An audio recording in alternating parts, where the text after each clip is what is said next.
అందించే వార్తా స్రవంతిని ఒకసారి మనం చూద్దాం. ఇక ముందుగా చూసుకుంటే భద్రాద్రి కొత్తగూడెం జిల్లాలోని తహసీల్దార్ కార్యాలయాల్లో మూతపడ్డ జనరేటర్లుగా తెలుస్తుంది.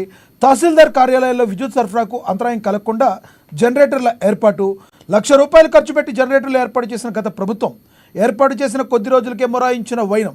ఇక ఇదే విషయానికి సంబంధించి మరింత సమాచారాన్ని మా ప్రతినిధి భద్రాద్రి ప్రతినిధి శ్రీనివాస్ అందిస్తారు. శ్రీనివాస్, చెప్పండి, మీ దగ్గర ఉన్న తాజా సమాచారం ఏంటి? Thank you Lakshminath.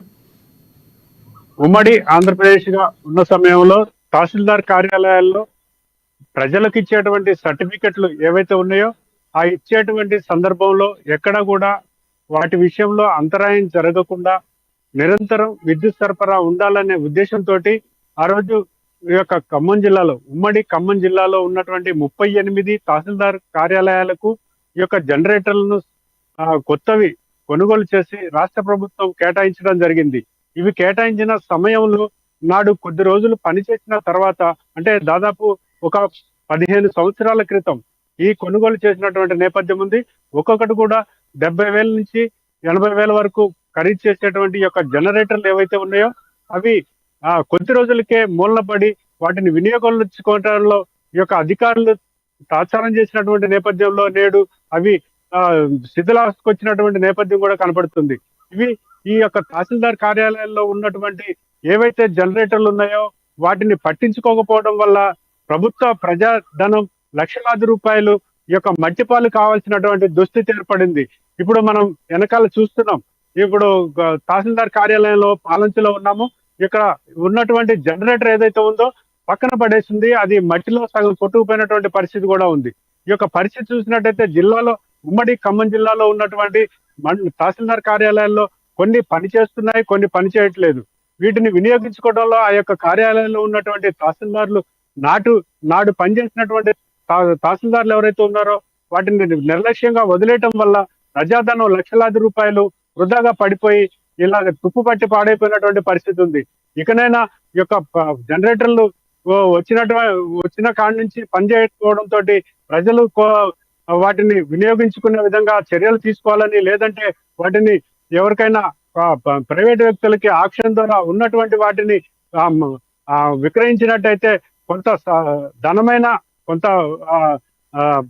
డబ్బులు కూడా ప్రభుత్వానికి ఉపయోగపడేటువంటి నేపథ్యంలో వీటిని వినియోగించుకునే విధంగా చూడాలి, లేదంటే ఆప్షన్ పెట్టి విక్రయించాలని చెప్పేసి కూడా కోరుతున్నటువంటి పరిస్థితి ఉంది. లక్ష్మీనాథ్, ముఖ్యంగా నాసిరకమైన జనరేటర్లు ఏమన్నా కొన్నారనుకోవచ్చా?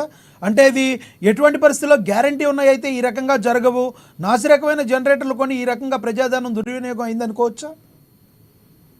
అంటే నాడు కొనుగోలు చేసినటువంటి ఆనాటి టెక్నాలజీ ప్రకారం ఈ యొక్క డీజిల్ పోసి కరెంటు పైన మరుక్షణమే వాటిని ఆన్ చేసుకునే విధంగా ఉండేటువంటి పరిస్థితి ఉండేది. కానీ కొద్ది రోజులకే ఈ యొక్క జనరేటర్లు కనుమరుగయ్యి ఇన్వర్టర్లు వచ్చినటువంటి రోజులు కాబట్టి అనంతరం ఇన్వర్టర్లను ఏర్పాటు చేసుకొని ఈ యొక్క నిరంతరం విద్యుత్ సరఫరా ఉండే విధంగా చూసుకోవడం జరిగింది. ఆ ఇన్వర్టర్లు కొనుగోలు చేసిన తర్వాత ఈ యొక్క జనరేటర్లు అనేది ఉపయోగం అవసరం లేదు కాబట్టి వాటిని పక్కన పడేసినటువంటి నేపథ్యం ఉంది. కానీ అవి రక్షణగా ఎక్కడన్నా భద్రత వలయాల్లో ఉంచినట్టయితే అవి పాడవకుండా ఉండేవి. కానీ గాలికి వానకి తడిసి ఎండకి ఎండి ఇలాగ మట్టిలో కొట్టుకుపోయినటువంటి పరిస్థితి దౌర్భాగ్యం ఏర్పడింది.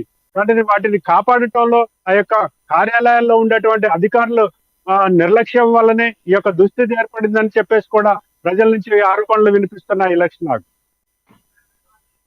కాకుండా ఇప్పుడు ఇన్వర్టర్లు ఎలాగో యూజ్లో ఉంది కాబట్టి ఇన్వర్టర్లు యూజ్ చేసుకుంటున్నారు కాబట్టి ఇవి పనికి రాకపోతే వీటిని ఏమన్నా సెకండ్ హ్యాండ్స్గా అమ్మేసే అవకాశం ఏమైనా ఉందా ప్రభుత్వం కానీ, లేదంటే ఎక్కడైతే కార్యాలయాల్లో ఈ జనరేటర్లు ఉన్నాయో ఈ జనరేటర్లు అన్నింటినీ కూడా అమ్మేస్తే ప్రభుత్వానికి కొంత లాభం వస్తుంది కదా?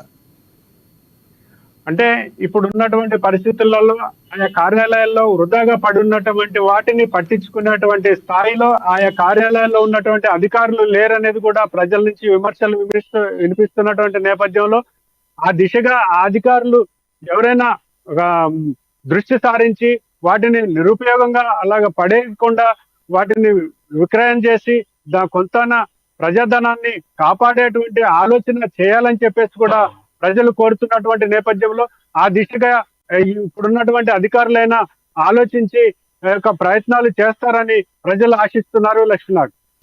ఓకే శ్రీనివాస్, అయితే సంబంధిత అధికారులు ఎలా రెస్పాండ్ అవుతున్నారు? అంటే మేము ఈ మధ్య కాలంలో వచ్చాం కాబట్టి పూర్తి స్థాయిలో వాటి గురించి మాకు తెలియదు కాబట్టి, అవి గతంలోనే అలాగ పడున్నాయి కాబట్టి మేము ఏదైనా పై అధికారులకు సమాచారం తెలియజేయడానికి ప్రయత్నం చేస్తామని చెప్పేసి తెలియజేస్తున్నారు.